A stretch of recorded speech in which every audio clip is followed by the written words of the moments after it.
우리 한번 외쳐보겠습니다. 하나님을 신뢰하라. 하나님의 신실하심을 믿으라. 지난주에는 성경이 말하는 믿음이 무엇인지를 함께 살펴보았습니다. 믿음이란 짧게 요약하면 하나님을 신뢰하는 것이라고 했습니다. 하나님께서는 반드시 자신의 한 약속을 지키시는 분이심을 믿는 것, 이것이 믿음이라고 했습니다. 하나님은 자신이 한 언약, 계약, 약속을 반드시 지키시는 분이십니다. 하나님께서는 신구약 성경 66권, 옛 약속 구약, 새 약속 신약, 이 모든 약속을 지키시는 분이십니다. 이것을 믿는 것이 바로 믿음이라고 했습니다. 그리고 하나님께서 신실하신 분이심을, 그리고 신뢰할 만한 분이심을 온전히 증명한 것이 바로 예수 그리스도의 십자가라고 했고, 그 예수 그리스도의 십자가를 믿는 것이 하나님을 신뢰하는 것이라고도 말씀을 드렸습니다. 오늘은 믿음의 성장에 대해서 이야기를 좀 나눠보고 싶습니다. 아마 여기 계신 모든 분들은요, 믿음이 자라나길 원하실 것입니다. 큰 믿음, 강한 믿음, 좋은 믿음을 갖기를 원하실 것입니다. 바울 같은 믿음을 갖기를 원하실 것이고, 베드로 같은 믿음을 갖기를 원하실 것입니다.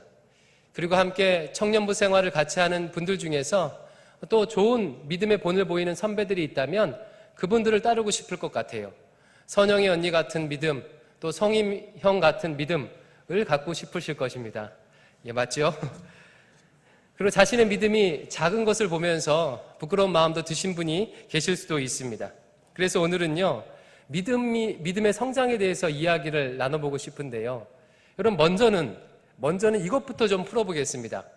조금 제가 말씀드렸던 믿음이 작다 혹은 믿음이 크다라는 말이 성경적으로 바른 말입니까? 믿음이 크다, 작다. 이거 무슨 키 재는 것도 아니고 믿음이라는 개념을 작다 혹은 크다, 약하다, 강하다라는 식으로 표현할 수 있느냐는 것입니다. 오늘 말씀을 좀 보겠는데요. 오늘 우리가 읽었던 말씀 중에서 17장 19절, 20절 말씀을 같이 함께 읽어보겠습니다. 17장 19절, 20절입니다. 이때에 시작. 이때에 제자들이 조용히 예수께 나와 이르되 우리는 어찌하여 쫓아내지 못하였나이까? 이르시되 너희 믿음이 작은 까닭이니라. 진실로 너희에게 이르노니 만일 너희에게 믿음이 겨자씨 하나일 만큼만 있어도 이 산을 명하여 여기서 저기로 옮겨지라 하면 옮겨질 것이요 또 너희가 못할 것이 없으리라. 이 말씀의 배경은요, 어떤 간질 걸린 아이들이 있었는데 예수님의 제자 일부가 그 아이를 고치지 못했습니다. 나중에 예수님이 변화산에서 내려와서 그 아이를 보고요, 고쳐주셨어요. 그러자 그 아이를 고치지 못했던 제자들이 예수님께 묻습니다. 어찌하여 우리는 이 귀신을 쫓아내지 못했습니까? 병을 고치지 못했습니까? 라고 하자 예수님께서 뭐라고 하시냐면 믿음이 작은 까닭이다 라고 그렇게 말씀하셔요. 그리고 겨자씨 하나일 만한 믿음이 있어도 산을 옮길 수 있다고 말씀하십니다. 이것이 이제 믿음에 대한 예수님이 사용하는 단어인데요. 로마서 말씀 하나 더 볼게요. 로마서 말씀 15장 1절입니다. 15장 1절 같이 한번 읽어보겠습니다. 믿음이 강한 시작. 믿음이 강한 우리는 마땅히 믿음이 약한 자의 약점을 담당하고 자기를 기쁘게 하지 아니할 것이라. 사도 바울은요, 로마 교회 성도들에게 편지를 쓰면서 성도의 부류 중에서 믿음이 강한 부류가 있고 믿음이 약한 부류가 있는 것으로 그렇게 묘사했습니다. 즉, 이 두 구절의 말씀을 보면 큰 믿음, 작은 믿음, 강한 믿음, 약한 믿음이 있습니까? 없습니까? 예, 있죠. 분명히 있습니다. 물론 어떤 학자들은, 제가 그 학자를 디스해야 되니까 이름은 얘기 안 할게요. 그 믿음이 크다, 작다라는 것은 적절치 않은 개념이다. 사실 믿음은 있느냐 없느냐의 차이다라고 이렇게 주장하는 학자도 있습니다. 이 학자의 논리는 이와 같아요. 어떤 사건에 대해서 그 사건이 이루어질 믿음이 있느냐 없느냐만 있을 뿐이지 믿음이 크냐 작냐는 존재하지 않는다. 믿음이 있느냐 없느냐만 있을 뿐이다 라는 거예요. 예를 들어서 아까 겨자씨만한 믿음이 있으면 산을 옮긴다고 했잖아요.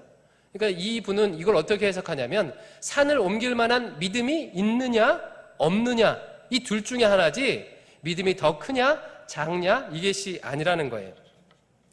이 말도 들어보면 좀 일리가 있는 것 같은데 사실 그렇지 않습니다. 이것은 믿음을 지난주에 제가 설명드렸듯이 어떤 사건이 이루어지느냐 안 이루어지느냐에 한정시켜서 믿음을 정의 내린 결과죠. 뿐만 아니라 이 내용을 따른다고 하더라도요, 어떤 일이 일어나질 거라는 그 믿음이 반복해서 자주 있는 사람, 혹은 그것이 적은 빈도로 있는 사람은 서로 차이가 날 것입니다. 따라서 반복해서 자주 그런 믿음이 있는 사람을 우리는 더 믿음이 큰 사람, 그런 빈도가 작은 사람을 적은 사람이라고 할 수 있습니다. 사실 어찌 보면 우리가 의심하지 않았던 그런 개념이죠. 큰 믿음, 작은 믿음. 하지만 여러분들에게 조금 더 상기시키기 위해서 큰 믿음도 있고 작은 믿음도 있는 것이구나, 강한 믿음도 있고 약한 믿음도 있는 것이구나 라는 것을 상기시켜주기 위해서 지금 이 내용을 하고 있는 것입니다. 여러분, 성경은 믿음이 약한 믿음과 강한 믿음, 적은 믿음과 큰 믿음이 있다고 얘기합니다. 다른 말로 하면 하나님을 더 신뢰하는 사람도 있고 덜 신뢰하는 사람도 있다는 거예요. 믿음이 작은 사람은 더 적은 일에 하나님을 신뢰하고 더 적은 빈도로 하나님을 신뢰합니다. 반면에 믿음이 큰 사람은 더 큰 일에, 그리고 더 잦은 빈도로 하나님을 신뢰하는 거죠. 그렇다면 질문을 더 한 발자국 나아가서 믿음이 작은 믿음과 큰 믿음의 차이는 무엇이겠습니까? 즉, 믿음의 크기에 따라서 우리 인생에 어떤 차이가 나타나게 될까요? 여러 가지가 있겠지만 쉽게 두 가지로 저는 구분해 보고 싶은데, 첫 번째는 내적 차이예요. 우리 마태복음 6장 30절 31절을 한번 읽어볼게요. 믿음이 크냐 작나에 따라서 어떤 내적인 차이가 있는지를 보여드리겠습니다. 마태복음 6장 30절 31절인데요. 오늘 있다가 시작. 오늘 있다가 내일 아궁이에 던져지는 들풀도 하나님이 이렇게 입히시거든 하물며 너희일까 보냐. 믿음이 작은 자들아.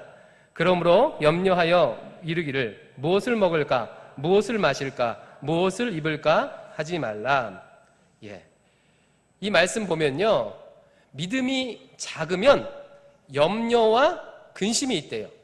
믿음이 적으면 무엇을 입을까, 무엇을 먹을까, 무엇을 마실까 염려를 많이 하게 된대요. 하나님께서 산에 있는 그 나무들, 하늘의 새들, 들의 들풀을 먹이시고 입히시는데, 믿음이 없으면 그와 같은 들풀도 먹이시고 입히시는 그 하나님을 신뢰하지 못하고 무엇을 입을까 먹을까 마실까를 염려하게 된대요. 즉, 큰 믿음과 작은 믿음엔 어떤 내적 차이가 있습니까? 믿음이 있는 사람들은 염려와 근심이 상대적으로 줄어들게 되고, 적은 믿음을 갖게 되면 반대로 염려와 근심이 늘어나게 된다는 것입니다. 그래서 그런 차원에서 여러분의 인생을 돌아보십시오. 내가 시간이 지나도 작년이나 재작년이나 5년 전이나 비슷한 고민, 비슷한 염려를 계속 반복하고 있다. 그러면 하나님을 신뢰하는 것이 제자리 걸음이다라는 것입니다. 반면에 과거에는 염려했었는데, 과거에는 걱정했었는데 지금은 별로 그 부분에 대해서는 염려하지 않고 걱정하지 않게 되었다, 평안을 누리게 되었다라고 한다면 여러분의 믿음은 성장한 거죠. 더 많이 하나님을 신뢰하게 되는 것입니다. 이와 같은 내적 차이가 있어요. 뿐만 아니라 믿음의 크기에 따라서 외적인 차이도 있습니다. 마태복음 17장 20절, 아까 읽었던 본문 다시 한번 읽어볼게요. 17장 20절 이르시되, 시작. 이르시되 너희 믿음이 작은 까닭이라. 진실로 너에게 이르노니 만일 너에게 믿음이 겨자씨 한 알만큼만 있어도 이 산을 명하여 여기서 저기로 옮겨지라 하면 옮겨질 것이요 또 너희가 못할 것이 없으리라. 겨자씨만한 믿음이 있으면, 아주 겨자씨는 그 깨처럼 작은 믿음이죠. 작은 씨죠. 이와 같이 작은 믿음이 있으면 어떤 일이 일어난대요? 산을 명해서 옮겨져라 하면 옮겨지는 역사가 일어난대요. 즉, 외적인 차이는 무엇이냐면요, 믿음이 있으면 역사가 나타나게 되는 것입니다. 반면에 믿음이 없으면 하나님의 역사를 경험하지 못하게 된다는 거죠. 그래서 믿음과 하나님 나라의 역사, 이 역사는요 함께 갑니다. 말씀 하나 더 보여드릴게요. 데살로니가전서 1장 3절 말씀이에요. 이 사도 바울이 데살로니가 교인들을 칭찬하면서 하는 얘기인데, 믿음과 어떤 단어가 같이 쓰였는지 보세요. 너희 믿음의 시작. 너의 믿음의 역사와 사랑의 수고와 우리 주 예수 그리스도에 대한 소망의 인내를 우리 하나님 아버지 앞에서 끊임없이 기억하미니. 데살로니가 교인들이요, 어떤 것들을 갖고 있었냐면 믿음과 사랑과 그리고 소망을 갖고 있었어요. 그리고 믿음이 있다 보니까 역사가 일어나게 되고, 또 사랑이 있다 보니까 사랑으로 수고하고 헌신하고, 또 그리스도에 대한 소망이 있다 보니까 재림을 기다리면서 인내하게 된다는 거예요. 믿음이 어떤 단어랑 함께 쓰였죠? 역사. 예, 믿음이 있으면 하나님의 기적 같은 역사를 경험하게 된다는 거예요. 하나님을 신뢰하고 믿음으로 행하게 되면 더 신뢰하면 신뢰할수록 인간적으로 어려워 보이는 일들이 이루어지고 역사하게 된다는 거예요. 아마 여기 계신 많은 분들이 이와 같은 경험을 많이 했을 것입니다. 아마 해보셨을 거예요. 믿음의 도전을 했던 분들이요. 지금 우리 대학생들은 시험 기간인데요, 저는 시험 기간만 되면 떠오르는 기억이 있어요. 얼마 전에 사역반에도 나눴고 예전에 설교 때도 한번 얘기했는데, 제 자랑입니다. 어떤 일이 있었냐면 학부 맨 마지막 학기였어요. 맨 마지막 학기였는데, 그때 캠퍼스 사역을 더 하고 싶어서 더 하겠다는 부르심을 가지고 이제 대학원을 진학하기로 했습니다. 근데 대학원을 진학하려면 평양 평균이, 학점 평균이 3.0이 넘어야 돼요. 근데 저는 1학년 때 하도 학점을 못 맞다 보니까 0.5, 0.05, 1.5. 그래서 그 선동열 방어율을 막 기록했거든요. 그래서 아무리 복학해서 노력해도 학점이 많이 안 올랐어요. 그래서 마지막 학기에 올 A를 받아야 3.0이 넘는 거예요. 그래야 대학원을 진학할 수 있는 거예요. 근데 이제 하나님 앞에 이미 기도해서 말씀으로 대학원 진학해야 되겠다는 소망을 가졌어요. 근데 마지막 학기 수업을 듣는데요, 대학원 수업이었습니다. 학부생이 대학원 수업에 신청할 수 있었거든요. 근데 이제 그 수업을 가르치는 분이 같이 선교단체에서 활동했던 교수님들이고, 그 수업을 들었던 학생들이 저를 포함해서 그 선교단체 학생들이에요. 그러니까 저는 이제 형제 리더였거든요. 그래서 한 학기 동안 수업을 잘하고 제일 마지막에 학점을 딱 매겨야 되는데, 어느 날 선생님이 마지막에 교수님이 이러시는 거예요. 큰일 났다. 원래 대학원 수업은 절대평가인데, 절대평가라는 건 뭐예요? 교수님이 주고 싶은 대로 다 주면 돼요. 그죠? 다 A를 주고 싶으면 A, 다 C를 주고 싶으면 C 줘도 돼요. 그런데 학부생들은 대학원 수업을 들어도 학부생들은 학점 줄 때 상대평가를 해야 된다는 거예요. 그래서 이 중에서 한 명은 C를 받아야 된대요. 그런데 이제 분위기가 이제 묘해지는 거예요. 저는 지금 상황이 어떠냐면, 만약 그 과목을 C를 받게 되면 이제 다른 과목들은 거의 A 플러스 이제 딱 거의 다 돼서 C를 받게 되면 저는 이제 평양 평균이 3.0이 안 돼서 이제 대학원 진학을 못 하게 되는 거예요. 그 짧은 시간에 얼마나 마음속이 복잡했겠습니까? 만약 제가 형제 리더인데 가만히 있으면 되게 쪽팔리잖아요. 그런데 결국 제가 어떻게 했겠어요? 제가 받겠다고 자원을 했습니다. 작은 믿음이 있었죠. 지금 보면 그때는 진짜 큰 믿음이었는데 지금은 아무것도 아니죠. 하나님께서 대학원 보내시기로 나에게 약속하셨고, 캠퍼스 사역을 더 하겠다고 그렇게 약속을 해주셨기 때문에 알아서 되겠지. 그래서 제가 C를 맞았어요. 근데 놀라운 일이 일어났습니다, 여러분. 맨 마지막에 다 끝나고 나중에 성적표를 받았는데요, 제 성적표가 3.05가 나온 거예요. 그래서 왜 그랬냐 봤더니, 대학원 수업은요, 학부생이 들은 대학원 수업은 그 학점은 나오는데 평양 평균에 합산이 안 되는 거예요. 그래갖고 제가 되더라고요. 만약 안 그랬으면 얼마나 쪽팔렸을 뻔했어요. 이런 사소한 경험, 믿음의 도전을 통해서 어떻게 해요? 하나님께서 이렇게 내 인생을 인도하시는구나라는 하나님의 역사를 경험하게 된다는 거예요. 그리고 이와 같은 역사는 개인적 차원일 뿐만 아니라 더 커지면 커질수록 하나님 나라가 이루어지게 되는데도 쓰임받게 되는 거죠. 대표적인 예가 제가 정말로 좋아하는, 존경하는 허드슨 테일러 목사님이신데, 선교사님이신데, 이분은 중국 내지 선교의 아버지라고 일컬어져요. 그때 당시만 해도 중국 선교는 해안가 중심으로 이루어졌어요. 무역을 하는 해안가 중심으로만. 내지에는 함부로 못 들어갔어요. 토착민들이 있었고 풍토병도 심하고 하니까 어떻게 될지 모르니까. 근데 이분은 어떤 분이냐면 소위 말하는 페이스 미션의 창시자예요. 믿음 선교, 페이스 미션, 믿음 선교. 이게 어떤 선교냐면 보통은 선교사님들이 선교할 때 이렇게 선교 보고도 하고 후원을 모집하잖아요. 계좌도 이렇게 적고 이렇게 선교 후원금 좀 보내주세요. 이런 일들을 좀 하거든요. 근데 이분은요 정말로 무대포예요. 그런 선교 후원금 요청을 하나도 안 하고 하나님께서 알아서 채워주겠지 하는 그런 믿음. 그래서 페이스 미션이에요. 그렇게 선교를 했는데 이분이 어떻게 됐어요? 놀랍게 중국 내지 선교를 개척했어요. 이분을 통해서 페이스 미션 선교단체가 생기게 되고요. 이게 나중에 오픈도어 선교회가 됐죠. 이런 일들이 일어났어요. 그러니까 내가 믿음을 가지고 행하게 되면 이와 같은 하나님 나라의 역사가, 중국 내지 선교가 개척되는 역사가 이렇게 일어나게 된다는 거예요. 적은 믿음과 큰 믿음은 어떤 차이를 만든다고요? 내 내적으로는 염려와 근심, 영적인 자유로, 외적으로는 하나님 나라 역사, 이런 것들을 경험하느냐 경험하지 못하느냐 차이가 난다는 거죠. 그렇다면 믿음의 성장은 어떻게 이루어지는 것입니까? 여러분 기억하기 좋게 제가 3가지로 말씀드릴게요. 첫 번째로는요, 믿음의 성장에 대해서 이것을 기억하십시오. 믿음의 성장은 하루아침에 이루어지는 게 아니라는 거예요. 갑자기 어느 날 번개를 맞아서 적은 믿음의 사람이 큰 믿음으로 되는 것이 아니라 오랜 시간을 통해서 믿음이 성장한다는 것을 여러분 먼저는 기억하십시오. 아브라함의 믿음을 한번 생각해 볼게요. 여러분, 아브라함은 처음부터 그렇게 믿음이 좋았습니까? 사실 어떤 측면에서 보면 아브라함은 처음부터 믿음이 좋은 것처럼도 보여요. 왜냐하면 75세의 나이에 자기 집을 버리고 하나님이 약속한 땅으로, 하나님이 가라고 한 땅으로 자기 모든 것을 버리고 떠났거든요. 근데 그 과정을 보면요, 아브라함이 얼마나 쪼잔하고 찌질한 사람이었는지, 믿음이 없는 사람이었는지가 그 내용에 드러납니다. 대표적인 예 몇 가지를 들자면요, 그 하나님의 약속을 붙들고 가나안 땅에 왔어요. 근데 오자마자 가뭄이 일어난 거예요.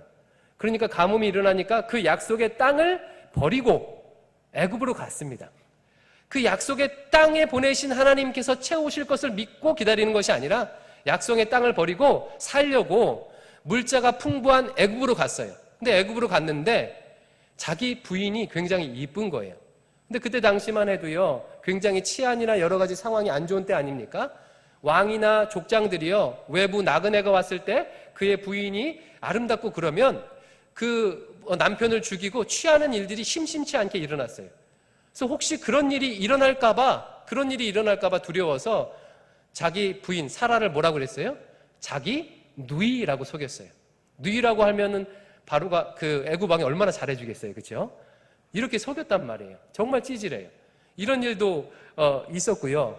그리고 하나님께서 지난주에 봤듯이 창세기 15장에 내가 너에게 자손을 주겠다 약속해 주셨는데, 그런데 그 날짜가 조금 지나도 아들이 안 생기는 거예요. 그러니까 아브라함이 어떻게 했죠? 자기 아내 사라의 몸종 하가를 통해서 이스마엘을 낳게 됩니다. 이스마엘을. 이렇게 연약한 믿음, 이런 믿음들을 보여요. 하지만 그런 과정 속에서 하나님의 역사와 인도하심과 좌절과 실패를 경험하면서 나중에 그 믿음이 성장했는데 어디까지 믿음이 성장했어요? 자기 아들 이삭을 바치는 믿음까지 성장했다는 거예요. 즉, 믿음의 성장은요, 하루아침에 되는 것이 아니라 오랜 기간을 통해서 되어진다는 것을 먼저 기억하세요. 그리고 두 번째로 그렇다면 시간만 지난다고 되느냐? 그렇지 않아요. 시간만 지난다고 되는 것이 아니라 저를 따라해 보겠습니다. 믿음은 훈련을 통해서 성장한다. 너무나도 당연한 말이죠. 보통 1대1 사역할 때 이제 사역 훈련에 들어오게 되면 1대1 사역에 대해서 배우게 됩니다. 그러면 자기가 양육하는 그 양들을 성장을 몇 가지 단계로 구분해요. 제일 첫 번째 단계, 새신자 단계를 가장 중요한 핵심은 뭐냐면 인조이에요. 인조이. 그러니까 새신자, 예수님을 처음 믿은 사람은 그 새신자가 인조이 인 크라이스트, 그리스도 안에서 즐거움을 누릴 수 있도록 도와줘라. 그렇게 1대1 양육해라 라고 가르쳐요. 그렇죠. 어린아이가 태어나면요, 어린아이들은요 굉장히 즐거워요. 뭘 해도 즐겁습니다. 어린아이 때는. 인사이드 아웃이라는 만화 혹시 보셨어요? 그 인사이드 아웃 보면 어렸을 때는 뭐예요? 조이잖아요, 조이. 나중에 크게 되면 여자는 sadness, 남자는 anger 뭐 이렇게 변하잖아요. 그러니까 어렸을 땐 조예예요. 그러니까 새신자할 때는 그리스도 안에서 즐거운 일, 관계의 기쁨, 교제의 기쁨, 말씀의 기쁨, 찬양의 기쁨, 이것을 잘 누리도록 도와주라 이렇게 해요. 그래서 기도하라고 가르칠 때는요, 새신자 때 어떻게 가르쳐야 돼요? 기도의 즐거움을 가르쳐야 돼요. 기도의 율법을 가르치는 게 아니라. 근데 새신자 때부터 막 율법주의가 막 뭐 해야 돼 그러면요, 이제 신앙의 왜곡이 일어나죠. 그리고 다음 단계가 이 enjoy in Christ, 그리스도 안에서 즐기는 단계를 넘어가게 되면 그 다음 단계가 무슨 단계냐면 strong in His grace, 하나님의 은혜 안에서 in His grace, 그의 은혜 안에서 strong, 강해지게 하는 거예요. 강해지게 하는 단계. 바로 이 단계가 무슨 단계냐면 믿음을 압축적으로 성장시키는 단계입니다. 믿음의 훈련을 통해서 그를 강하게 세우는 단계이죠. 여러분, 어떻게 하면 우리가 강해지죠? 어떻게 하면 강해집니까? 우리 몸을 강하게 하기 위해서 어떻게 해야 되죠? 헬스장에 가야 돼요. 헬스장에 가서 운동을 해야 됩니다. 열심히 아령도 들고 벤치프레스도 하고요. 열심히 운동을 해야 되죠. 근데 어떻게 할 때 근육량이 늘어나게 됩니까? 아마 해보신 분 알 거예요. 팔굽혀펴기를 10개 할 수 있는데 10개 했어요. 그리고 딱 말면요, 근육이 별로 안 늡니다. 어떻게 해야 돼요? 10개까지 할 수 있는데 죽어라 하고 내려갔다가 한 개를 더 하고 또 한 개를 더 하고 뭐 이렇게. 그러니까 한 개를, 자신이 할 수 있는 한 개를 넘어갈 때 근육이 늘어나게 되는 거죠. 즉 자신이 버틸 수 있는 고난을 믿음으로 그 고난을 버텨나감을 통해서 자기의 한계를 10%, 20% 할 수 없는 그 부분을 견뎌나감을 통해서, 이겨나감을 통해서, 그 고난을 극복함을 통해서 믿음이 성장하고 강해지는 것입니다. 그래서 지금 훈련받고 계신 분들, 이런 단계를 많은 분들이 제가 보기에는 거치는 것 같아요. Strong in His grace. 그래서 믿음 안에서 여러 가지 고난을 당하고 있고, 그래서 그 고난에서 넘어지기도 하고 부딪히기도 하면서 지금 하나님이 뭐하고 계셔요? 여러분의 믿음을, 우리의 믿음을 지금 훈련시키고 계시는 것입니다. 그래서 우리는, 하나님께서는 우리 인생을요, 그냥 평탄하게 하시는 것이 아니라 때로는 웅덩이도 주시고, 때로는 오르지 못할 것 같은 산도 주시고, 때로는 깜깜한 동굴도 주시고, 때로는 물 마실 것이 없는 광야 같은 사막도 주시고, 그러면서 우리의 믿음을 성장케 하시잖아요. 그림 하나 보여주세요. 아마 이 그림을 여러분 보신 분들이 있으실 거예요. 그림 파일을 열어주십시오. 예, 위에 보면 Your plan, 우리의 계획이에요. 우리 인생이 이렇게 됐으면 좋겠어. 자전거를 타고 평탄한 길을 갔으면 좋겠지만 하나님께서는 어떻게 하신다는 거예요? 가스 플랜은? 예, 보니까 웅덩이도 있고 물 있는 곳도 있고 산도 있고 외나무 줄타기 해야 되는 곳도 있고요. 비도 내리고 눈도 내리고, 이와 같은 방식을 통해서, 이와 같은 고난을 통해서 하나님이 우리의 믿음을 성장시킨다는 거예요. 더 하나님을 신뢰하도록, 나를 의지하지 아니하고, 나를 의지하면 그 고난 가운데 좌절하고 낭망할 수밖에 없고, 나를 의지하면 이 사막에 물 한 모금도 마실 수 없는 이 사막 가운데서 이 길을 포기할 수밖에 없지만 하나님을 신뢰하고 의지함으로 그 길을 가도록 그렇게 훈련시키시죠. 이렇게 훈련시키실 때 어떤 방식으로 훈련시키시냐? 세 번째입니다. 세 번째. 아주 간단해요. 자, 여러분, 믿음이 뭐라고 했죠? 하나님을 신뢰하는 것이라고 했어요. 하나님께서 약속 지키시는 분이심을 믿는 게 믿음이라고 했어요. 그러면 이 믿음을 성장시키려면 무엇을 가지고 훈련해야 되겠습니까? 바로 하나님의 약속이에요. 약속. 하나님의 약속을, 하나님께서 약속 지키시는 것을 믿는 그 믿음을 성장시키기 위해서는 하나님과의 약속의 상황에 들어가야 하는 것입니다. 예를 들어서 아브라함 같은 경우죠. 너는 본토 친척 아비집을 떠나 내가 내게 지시할 땅으로 가라. 그리하면 너로 큰 민족을 이루고 네가 복이 되게 할 것이다 라는 약속을 하나님이 이루실 것을 믿어요. 그러면 어떻게 해야 돼요? 본토 친척 아비집을 떠나서 지시할 땅으로 가야 돼요. 그 약속을 지키는 것, 그 약속에 순종하는 것, 그러면 반드시 하나님께서 내게 큰 민족을 이루시고 복의 근원을 삼아 주실 것이다. 이것을 믿게 되는 거죠. 그래서 간단하게 얘기하면 말씀대로 사는가 아닌가 하는 거예요. 내 마음대로 사는가, 하나님의 말씀대로 사는가. 더 쉽게 얘기하면 하나님의 말씀에 순종하는가 안 하는가. 이것이 믿음 성장을 훈련하는 훈련의 내용입니다. 근데 여러분 해보시니까 어때요? 말씀에 순종하는 일은 쉬운 일이 아니죠.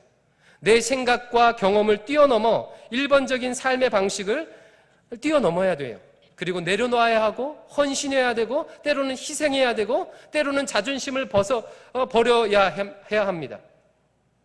하지만 아까도 말했듯이 이와 같은 훈련을 함을 통해서 믿음의 한계치를 넘어가게 되면 강해지게 되는 거예요. 지금 여러분들께서는 여기 본당에서 예배 드리잖아요. 본당에서 예배 드리는데 제가 대강교회 청년부 청년 시절을 할 때 본당에 내려온 때가요 2000년대 된 것 같아요. 그때가 기억이 나요. 처음에는요 청년부 예배가 따로 없었어요. 사부 예배 이렇게 따로 없었고 장년들과 같이 함께 예배를 드렸고요. 예배가 끝나면 청년들끼리 뭐 5명, 제가 처음 청년부에 올라왔을 때는 5명이, 그리고 나서 15명 이렇게 되기도 하고 그랬어요. 그리고 이제 한 30명쯤 됐을 때인 것 같아요.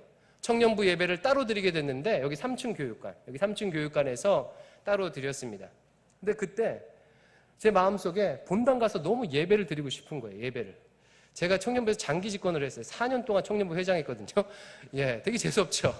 근데 너무 본당 가서 예배를 드리고 싶은 거예요. 근데 30명밖에 안 되는데 본당에서 예배 드리겠다고 하면 이 허락이 안 나겠죠. 여러분 지금 한 30명 예배 드린다고 해보세요. 그러면 좀 모양이 그렇잖아요. 그래서 제가 어떻게 이런 소망이 있으니까 하나님 앞에 기도했죠. 그래서 어떻게 했냐면 학교 다닐 때인데 저희 학교에 기도실이 있어요. 매일 청년들 이름 한 사람 한 사람을요 그 기도 노트에 적고 그 기도 제목을 적고요. 매일매일 1시간 이상씩이요. 한 사람 30 몇 명의 이름을 다 불러가면서 기도하고 하나님 80명이 넘도록 도와주시고 본당 내려가게 도와주세요라고 기도했어요. 여러분 저는 무슨 용가리 통뼈입니까? 제 기도할 것도 부족하잖아요. 근데 하나님께서 저에게 이런 소망을 주시고 이런 소망과 약속을 주실 때 그것을 외면하지 아니하고 기도실에 가서 기도하는 거예요. 하나님 이 청년도 교회 잘 나오게 해주시고, 그때 함께 했던 사람들이 지금 다른 교회 가셨죠. 이민정 전도사님, 부장집사했던 이규강 집사님, 또 반주하시는 박주영 자매님, 저뿐만 아니라 그런 형제 자매들이 함께 이것을 위해서 기도했어요. 원래는 믿음의 분량이 자기 거 문제 가지고 30분 기도하면 그게 분량이 꽉 차는 건데 믿음을 가지고 도전하는 거죠. 30분 더. 또 나만 위해서 기도하는 게 아니라 다른 사람을 위해서 30분 더. 이런 믿음의 선배들의 열매를 여러분이 보고 계셔요. 계속 지자랑하나 이런 생각이 드셔요. 예. 이런 믿음의 훈련은요, 몇 가지 차원에서 이루어지더라고요. 3가지 차원에서 보통은 믿음의 훈련이 이루어집니다. 첫 번째 차원은 신앙의 루틴 훈련이에요. 반복되는 신앙의 루틴 훈련. 사실은 제가 제일 강조하고 싶은 게 20대, 30대 여러분 청년들께 제일 강조하고 싶은 게 바로 이 신앙의 루틴 훈련입니다. 반복되는 신앙의 루틴 훈련. 매주 주일 예배를 지켜드리는 훈련. 매일매일 큐티하는 훈련. 자기 전에 영성일기를 쓰면서 하루를 반성하는 훈련. 그리고 특별한 정기 기도회를 통해서 기도회 하는 훈련이요. 이와 같은 매일매일 하는, 매주일 하는 이 훈련을 반복적으로 하면서 어떻게 돼요? 시간의 주인이 하나님이시구나. 이 주일날 여행도 갈 수 있고 이 주일날 놀러도 갈 수 있고 지금 가을 하늘 너무 좋은데 어디도 갈 수 있지만 이 시간 이 자리를 지켜야지 하면서 시간의 주인이 하나님이시구나 라는 걸 인정하게 되는 거죠. 뿐만 아니라 자기 용돈을 아껴서 헌금하는 거예요. 또 용돈을 아껴서 다른 사람을 돕는 거예요. 헌금 생활을 정기적으로 주기적으로 하면서 재정의 주인이 하나님이시구나 라는 걸 훈련하는 거죠. 이걸 어떻게 해요? 매주 하는 거예요. 매일 하는 거예요. 이렇게 1년, 2년, 3년, 5년 이렇게 하면요 웬만하면 흔들리지 않습니다. 여러분 추신수 선수가 지금 37살이라고 하는데 지금까지 메이저리그에서요 그 나이 때 그 나이대 선수들 중에서 가장 가성비가 높은 선수래요. 잘하는 선수래요. 비결이 어딘 줄 아세요? 이 루틴을 지키는 거예요. 새벽 5시만 되면 일어나서요, 경기장에 나가서 열심히 방망이를 휘두르고 운동하는 거예요. 우리 부모 세대들이 왜 이렇게 어려운 한국 사회의 그 고통과 아픔을 겪으면서도 이렇게 믿음을 지키고 이렇게 우리를 가정을 믿음으로 세웠습니까? 이게 잘 돼 계신 것 같아요. 제가 볼 때는요, 이 신앙의 루틴 훈련이 우리 부모 세대들, 저희 세대들까지는요, 정말 너무나도 잘 돼 있어요. 우리 부모 세대들, 저희 세대들까지는요, 주일날요, 주일 빼먹으면 지옥 가는 줄 알았어요. 주일 빼먹으면 지옥 가는 줄 알고, 또 주일날 물건 사면요, 큰일 나는 줄 알았어요. 철저하게 주일을 지키는 걸 했거든요.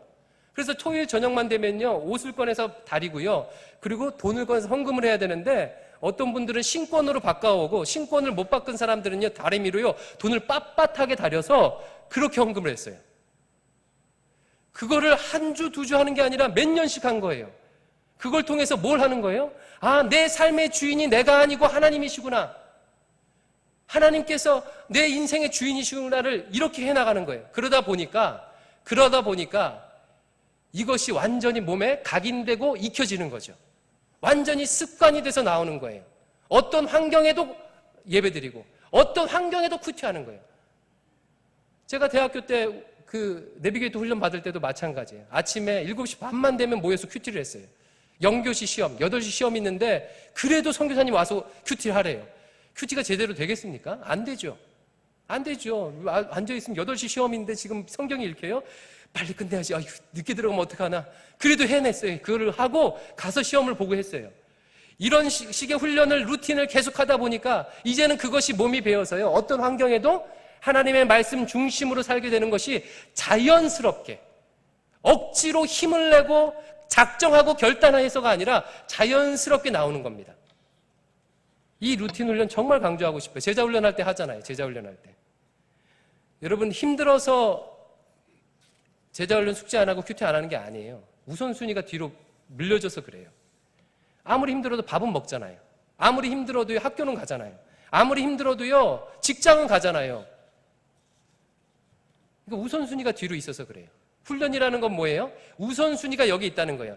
직장 생활이 더 중요하냐, 학교 생활이 더 중요하냐? 그렇지 않아요. 직장 생활, 학교 생활, 교회 생활, 이 너무 다 중요해요. 큐티하는 것만 중요하고 뭐 학교 공부하는 건 중요하지 않느냐? 그 모든 것이 하나님의 일이에요. 하지만 훈련할 때는 이와 같은 방식으로 특별한 시간과 공간을 정해서, 형태를 정해서 하나님이 우선임을 보이는 식으로 훈련하는 거죠. 큐티하는데, 제자 훈련하는데, 말씀 보는데, 기도하는데. 이게 이제 훈련의 첫 번째 방법이고, 두 번째는요, 특별한 내려놓음이에요. 특별한 내려놓음. 하나님을 신뢰하는 훈련을 시켜요. 특별하게. 특별한 상황에서 자신의 재정을 헌신하도록 한다거나, 아니면 특별한 상황에서 시간을 내려놓도록 한다거나, 특별한 상황에서 지금 나에게, 야, 이번 겨울에 너 단기 선교 가. 네 시간을 드려. 하나님, 저 재정도 없어요. 네 재정을 드려. 하고 특별한 순간에 특별한 방식으로 믿음을 성장시키기 위해서 헌신하고 희생하도록 우리를 요구할 때가 있어요. 그건 본인 자신만이 알아요. 자신만이. 누가 옆에서 얘기할 수 있는 건 아니에요. 자신만이요. 이럴 때가 얼마나 많은지 몰라요. 제가 한 번만 더 제 얘기를 할게요. 예전에도 얘기했는데, 결혼 전에 제 청년 시절에 7명의 청년들, 제 친구들을 전도하려고 각 사람당 인당 100만 원을 제가 헌금을 작성했어요. 되게 무모하죠? 우리 시대에 나 때는 그런 식으로 막 했어요. 그래서 한 사람당 100만 원씩 제 친구들 이름을 적고 헌금을 작정했는데, 제가 300만 원을 헌금을 했어요. 그것도 보험께서 헌금을 했는데, 근데 400만 원 헌금을 안 한 거예요. 근데 되게 걸리잖아요. 하나님께 약속을 했는데 되게 마음이 걸리잖아요. 그래서 결혼을 딱 앞두고, 야, 이거 청년 시절에 내가 하기로 했는데 결혼을 해야 되는데 어떻게 하나. 근데 제 아내가 결혼하면서 그 혼수로 갖고 온 돈이 딱 400만 원 있었어요. 그래서 제 아내한테 제가 하자고. 근데 제 아내도 믿음이 아주 좋거든요. 그 전도사님 딸로. 예, 제 장모님 전도사님이에요. 아주 흔쾌히 하자고 그러더라고요. 근데 그때 제 상황이 어땠냐면, 대학원 다닐 때예요, 대학원. 그러니까 제가 학비도 내야 되고 생활비는 벌 수도 없어요. 공부가 빡시니까. 제 아내도 대학원 다니고 집에서 손 벌려야 되고. 그러니까 제 마음속에는요, 하나님, 제가 제 앞가름도 할 수 없고 지금 400만 원이란 돈이면 제 한 학기 등록금은 되는데 하나님 어떻게 합니까? 근데 어떻게 해요? 믿음으로 하는 거예요. 믿음으로. 하나님께서 제게 어떻게 하셨을까요? 하나님께서 지금까지도 재정 문제에 있어서 배 굶지 않도록 필요할 때 장학금을 주시고 필요할 때 생활비를 보존해 주시고 필요할 때 용돈을 주시면서 제 세 자식을 아름답고 이쁘게, 요즘은 좀 아름답진 않지만 잘 키우고 있고요. 그리고 청년들에게, 주변 이웃계 선교사님들에게요, 부족하지만 적은 돈이지만 선교 헌금하면서 플로잉 할 수 있게 하나님께서 인도하셔요. 여러분, 그와 같이 특별한 내려놓음, 특별한 하나님께서요 훈련시키실 때가 있다는 거예요. 본인 자신만 알아요. 그것을 순종함으로 그걸 한번 잘 겪고 나면 믿음이 계단 하나 올라가듯이 성장하게 되는 거죠. 마지막으로 세 번째는 어떤 시기냐면요, 하나님 나라를 위한 적극적인 믿음의 도전을 하게 하십니다. 예를 들어서 허드슨 테일러 선교사님 같이요, 중국 내지 선교를 위해서 믿음으로 적극적으로 하나님 나라를 위해서요. 지금 내년도에 방글라데시 단기 선교를 가잖아요. 단기 선교 여러분 어떻게 시작됐습니까? 믿음의 선배들이 지금도 이제 단기 선교 가기 만만치 않은데 그때는요 벌써 20년 전이잖아요. 자기 재정을 들여서요, 자기 시간을 내서 믿음으로 첫 발을 내디니까 지금까지 끊임없이 이루어졌던 거죠. 우리 봉사수련회는 어떻습니까? 몇 년 동안 봉사수련회가 끊겼어요. 그러다가 선유를 통해서 다시 생겨났습니다. 왜 생겨났죠? 믿는 몇 사람이 있었기 때문에 그래요. 지성률 목사님이 이은영 형제가 봉사수련회 다시 해야 되겠다, 복음 전해야 되겠다 하고 믿음으로 순종하고 믿음으로 도전하니까 끊겼던 봉사수련회가 다시 이루어지고 선교가 다시 이루어지게 되는 거예요. 그 사람들은요 시간이 많아서요, 돈이 많아서 그런 게 아니잖아요. 믿음으로요, 주의 복음을 위해서 도전하면 그와 같은 믿음의 역사들이 일어나게 되는 것이죠. 말씀을 정리하겠습니다. 저는 믿음의 성장에 대해서 지금 짧은 시간인데 많은 얘기를 했어요. 그렇죠? 진짜 많은 얘기를 했어요. 하나하나를 깊이 봐야 될 내용인데요, 많은 얘기를 했습니다. 요약하자면 이렇죠. 믿음은 작은 믿음, 큰 믿음이 있습니다. 더 큰 믿음을 가질수록, 즉 믿음이 성장할수록 내적으로는 염려와 근심으로부터 자유로워집니다. 외적으로는요 하나님의 놀라운 역사를 경험하게 됩니다. 그리고 믿음 성장은요 오랜 기간 동안 말씀에 순종하는 훈련을 통해서 이루어집니다. 그리고 그 훈련에는 신앙의 루틴 훈련, 특별 훈련, 그리고 하나님 나라를 위한 특별한 도전, 이와 같은 것들이 있습니다. 바라기는 20, 30대에 이 훈련을 잘 받으시기 바라요. 그러면 사회와 가정에서 흔들리지 않습니다. 학교 다닐 때는요 사실요 고난이 다가와도요, 여러분 나중에는 이거 껌이구나 그런 생각이 들 거예요. 자식 키워봐요. 이제 사회에 나가봐요. 이거 껌이었구나 이런 생각이 들어요. 훈련장에서 땀 흘린 자는 경기장에서 자신 있고 자유롭게 경기합니다. 하지만 훈련장에서 자유롭게 노는 자는 경기장에서 넘어지고 쓰러지며 벌벌 떨게 될 거예요. 믿음으로 잘 훈련되어서 하나님을 더욱 신뢰하고 그 능력을 경험하는 여러분 되시기를 주님의 이름으로 축원드립니다.